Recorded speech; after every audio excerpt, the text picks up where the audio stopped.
this week. It's been open now for a week and a few days, and it's called True Things. And it's one that I wanted to talk about. Slice of life drama, and it focuses on a woman in her early 30s in a job she does not like. She's looking to find someone that she can settle down with. Her name is Kate Perkin, played by Ruth Wilson. She works as an employment benefits officer in the English coastal town of Ramsgate. In fact, I must admit I liked some of the settings. I thought they were pretty evocative. She's tardy. She often takes sick days. She doesn't, and that doesn't go unnoticed by her bosses. And her immediate superior says that she's on her last chance. A fellow employer and a mother called Alison, played by Hayley Squires, who basically got Kate Perkin the job in the first place, only wants the best for her and is on the lookout for eligible men for her to date. Unexpectedly, Kate warms to the flirtations of one male claimant at the employment benefits office. He's known only as Blonde because he's got bleached blonde hair, played by Tom Burke. And this gentleman's just come out of prison. Hasn't spent a long time there, but has been in jail. Now, even though regulations prevent the fraternisation, she meets up with Blonde after work, and in no time they're having sex. She's really into him. He becomes priority number one. Everything else sort of falls by the wayside. But he's flighty. He's not willing to commit, and basically, in terms of any sense of other than looking after himself, it just doesn't exist. So he really treats her as his plaything and really exploits the situation that he finds himself in. Kate really can't understand why he treats her the way that he does, but she perseveres. And she, in so doing, ostracises those who are only after the best for her, including her parents and the friend I spoke about who got her the job, Alison. And in the process, Kate's life spirals more out of control than it was to begin with. And all seems lost until she joins Blonde on a trip to Spain for his sister's wedding. This movie, True Things, is based on a book by Deborah K. Davies, co-written with Molly Davies by director Harry Woodcliffe. I must admit, I really appreciated Ruth Wilson's performance as Kate Perkin. I thought she did a marvellous job inhabiting the character, and as the centrepiece of the action, she really exhibits the range of emotions that are consistent with her character. And I was thinking about this whole thing. You've got somebody who's hopeful and excitable, but somebody who's also despondent and despairing. So there's this real arc that her character goes through. She's relatable as a person on the edge whose life is going nowhere fast, and the wheels have really fallen off. And I thought, I mean, if you like, the selfishness of the male character was really well captured by Tom Burke. He's the sort of villain of the piece, and thoroughly. I mean, he tries to feign likability, but he gets under your skin pretty damn quickly, and that's a sure sign that True Things is working, Dave. Yeah, definitely. I was surprised by some of the online hatred for this film, because a lot of people have criticized this film, saying that it just shows a toxic relationship. But I think people can learn from this film. I mean, we've all had that friend who's been dating someone that we disagree with, or we can see them being bad for them in their lives, and that's how I viewed this film. I mean, yeah, Kate is dating a piece of human trash. That's really the only way I can describe him as a character. But it's one of those films where you watch it and you feel for her. And to me, that's a sign of a good screenplay, is that because I have that emotion of, man, you need to get out of this relationship, Kate. Like, you want to shake her and say, get out of this relationship.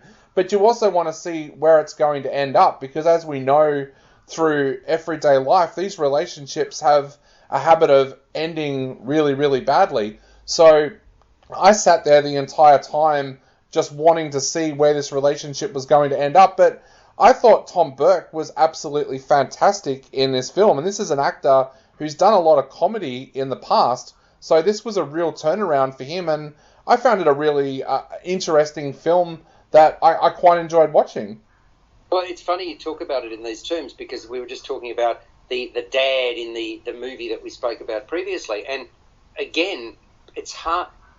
The idea that you really you want to boo the villain, surely that means that they're doing what they're paid to do, and they're doing it very, very well. Exactly. They're not cardboard cutouts, and certainly Tom Burke is not.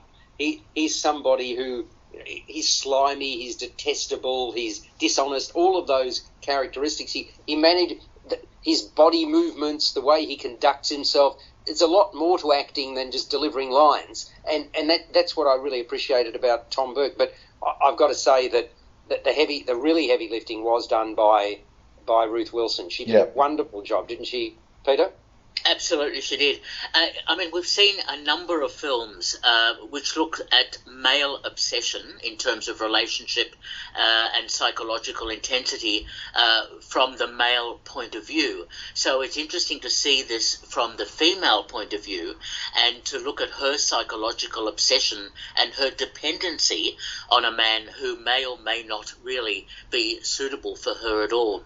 And for her to go through this, it's almost like a drug dependency or whatever, that she has this dependency on this man to lead her out of her existence, and she can't recognise and has very little self-awareness in terms of finding her own way out of that problematic sort of situation. So I like the way the story develops, the way that she is so obsessed, and whether there is any possible hope for her in terms of finding some sort of psychological equilibrium. And so, yes, I was quite impressed by the film, and the acting was very good indeed. I felt it became a little bit too one note for my liking, and I would have liked a little bit more light and shade in terms of other characters and story development. But nevertheless, I liked the film. Let me just interrupt you at that point, Peter. To me, the representation of men in this movie is significant, because even when you've got a decent bloke and she reacts in a way that he hadn't expected, he suddenly turns. And you know what I'm talking about, don't you? And I'm referencing that. And here we've got a bloke who supposedly presents as decent and honourable. And again, I would argue that the treatment that she receives from him is certainly less than appropriate. That's true, but don't forget, we all have masks. We all present in particular ways, and when things get a little bit more difficult or heated in terms of the psychology of all this, then perhaps our true selves might be revealed. But that's the point. That's the point. Yeah. That underneath it all, you can say you're not this, you're not that, and yet when you're put under pressure, as you rightly say, but even under pressure, there are ways and means of handling yourself. And I hate to bring football into it, but I will. It happens on the football field, doesn't it? When there's a point where you step on somebody's toes and you yelp, and some people go in one direction and others go in another, Dave, don't they?